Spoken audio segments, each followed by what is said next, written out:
An estimated 3.3 million Muslims live in the United States, about 1% of the total population. That number is expected to double in the next 3 to 4 decades, and by the year 2040, Muslims are projected to become the second largest religious group in the United States.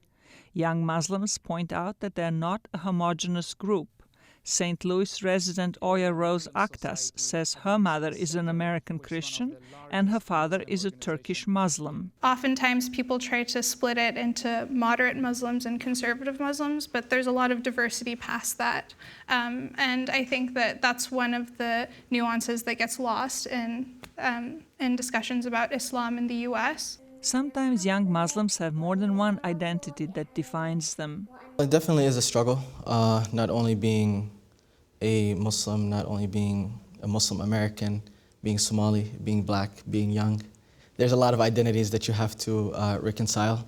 It's not easy, but luckily I was born into it, and this has been a lifelong process for me. Whereas when you immigrate, like my parents, for example, you have to shift and learn to change from being the majority to being a minority.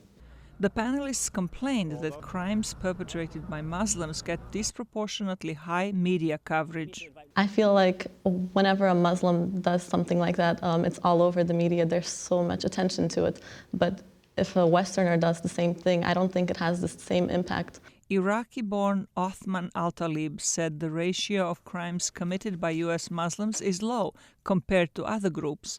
He said young people are more likely to get radicalized if they spend most of their time alone before the computer. So I definitely think the message for us should be, let's get our youth out, bring them to the mosques, bring them to Muslim events and organizations, and let them interact with other people. The new generation of U.S. Muslims also is frustrated by the widespread talk of Islamic radicalization and wants more focus on encouraging young people to express their hopes and plans for the future.